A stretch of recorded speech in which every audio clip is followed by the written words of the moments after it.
विस्तार दे पा रहे हैं। इसकी बौद्धिक विरासत को सहेजने का हमारा प्रयत्न है और आप सब लोगों ने जिन्होंने नहीं देखा वो देखेंगे। आदरणीय मलैया जी ने एक सांकेतिक रूप में हिंदी भवन में जब प्रदर्शनी लगी थी तब देखा था। मैं चाहूँगा कि अभी एक नज़र डालते हुए जाएंगे जाने से पहले। ये काम हमारा है, इस धरोहर का विस्तार करना हमारा है। हमारे इस परिवार में हमारे संरक्षक विजय वाते जी, वामनकर जी है, तमाम लोग जो यहाँ बैठे हैं।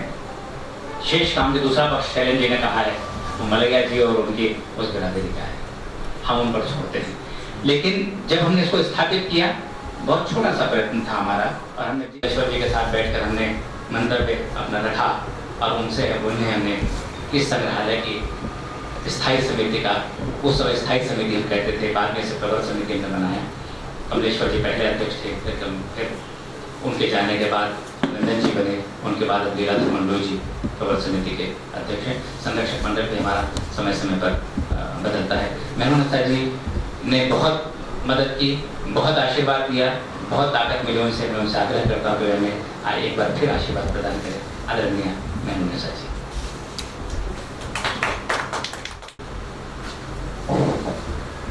नमस्कार। मंच पे आसीन आदरणीय मुख्य अतिथि जी, आदरणीय अध्यक्ष महोदय और विजय वाते जी और दिनकर जी के पूरा परिवार, सभी को मैं नमन करती हूँ। और मुझे बड़ा अच्छा लग रहा है आज एक परिवार अपने पिछले को नहीं भूला है और याद करते हुए आगे जा रहा है। बहुत अच्छी बात है। सही बात है कि धरोहर, लेखक की धरोहर जो है वो रखी रह जाती है, वो तो अपने जीवन काल में लिखता है, लेकिन उसको संभालने वाले लोग बहुत कम होते हैं। और जैसा कि राजूकर भाई ने कहा भी कि लेखकों की बिरादरी होती है, और मैं इस बात को मानती हूँ कि लेखक की एक अपनी पूरी बिरादरी होती है, उसकी एक अपनी जात, वो किसी धर्म से नहीं जुड़ा रहता, उसका कोई धर्म नहीं होता, और उसके माता पिता भाई बहन कोई नहीं होते। अब जाके उनसे पूछिए, इस परिवार को छोड़ के बोल रही हूँ, तो वो बता भी नहीं पाएंगे कि उसकी 2 लाइन की उस लेखक ने या उस कवि ने क्या लिखा। परिवार के लोग नहीं जानते। जैसे तीर बहुत दूर जाके लगता है, ऐसे ही हमारा लिखा हुआ बहुत दूर दूर तक जाता है। और उसकी जैसे फूल की सुगंध होती है, पेड़ को पता नहीं होता, लेकिन उसकी सुगंध बहुत दूर तक जाती है। ऐसे ही लेखक जब लिखता है तो उसके शब्दों की आंच से बहुत से लोग अपने आप अपने सवालों के जवाब पा पाते हैं। दिनकर जी से मेरे बड़े पुराने संबंध रहे, दुष्यंत भाई से भी मेरे बड़े पुराने संबंध रहे। दुष्यंत जी से मेरे अक्सर मुलाकात होती थी, मैं जहाँ भी रही हूँ मुझसे मिलने आते थे। एक बार वो अपना संस्मरण सुना रहे थे कि उनको जो पहली मरतबा हार्ट अटैक आया था, तो निपट गाँव में थे कहीं गए, उन्हें एकदम दर्द उठा था। उन्होंने कहा किस क्या किया? मैंने कुछ नहीं, मैं पेड़ के नीचे लेट गया और मेरे पास कुछ किताबें थी, मैंने उस किताबों को अपनी छाती पे रख दिया और उसको दबाया। थोड़ी देर के बाद सच में तुम तुमसे विश्वास नहीं करोगे, मेरा दर्द अपने आप। कितनी बड़ी बात है, एक लेखक किसी का सहारा, किसका सहारा पा रहा है? अपनी ही किताबों का सहारा पा रहा है। उसके ही वजूद से वो अपने को स्वस्थ कर रहा है। हम लोग स्वस्थ में इसीलिए रहते हैं क्योंकि हम अपने को व्यक्त कर देते हैं, अंदर कुछ नहीं रखते हैं। मित्रों, दिनकर भाई जब जावड़ा में थे और मैं लखनऊ में थी, अक्सर मैं जाकर जाती थी, वो मुझे अपने कॉलेज में बुलाते थे, उनसे मेरा बहुत अच्छा संबंध था। वो इतने सहज सरल व्यक्ति थे, और इतना अच्छा उन्होंने लिखा था कि मैं उन्हें हमेशा उनकी तारीफ करती हूँ। उनकी दो पंक्ति है, आपको सुनाती हूँ।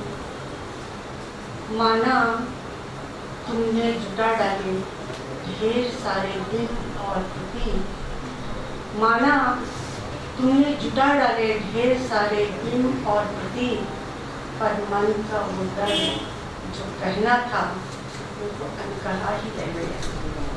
क्या बात, इतना सुंदर है। 2 लाइन में उन्होंने पूरा जीवन का की कथा और जीवन का सागर कर दिया।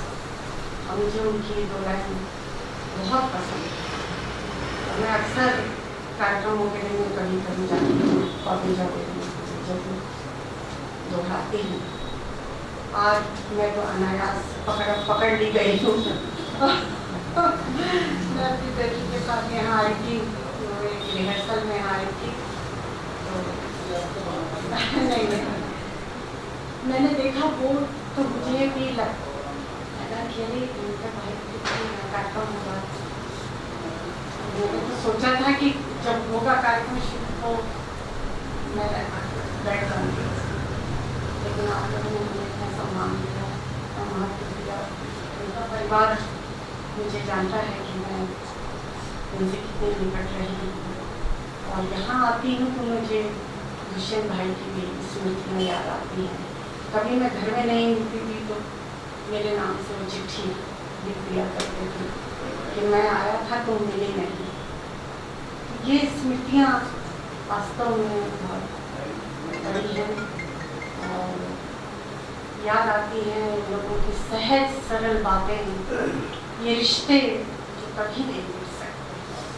और आज इनके बीच आके मुझे बड़ा अच्छा लग रहा है, और मैं तो कहूँगी कि वो फिर लौट के आए, फिर से अधूरा जो उन्होंने छोड़ दिया है, पूरा नहीं कर पाए हैं, इतना और भी के जाने, और यही मैं याद करती हूँ उनको। नमन, धन्यवाद।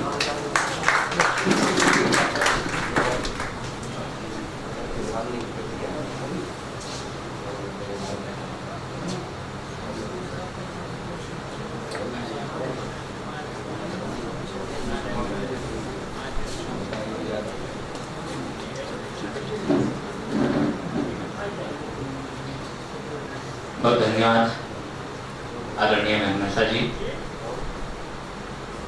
आप लोगों का स्नेह, आप लोगों का आशीर्वाद सचमुच हमें अभिभूत करता है। मैं याद करता हूँ उस छोटे से कमरे को जहाँ से इसकी शुरुआत हुई थी।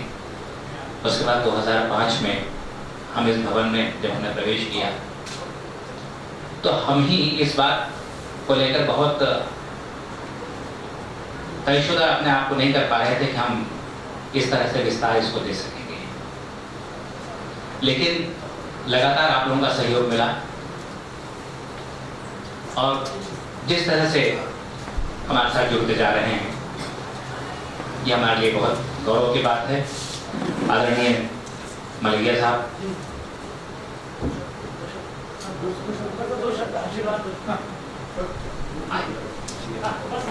मुख्यमंत्री जी के यहाँ से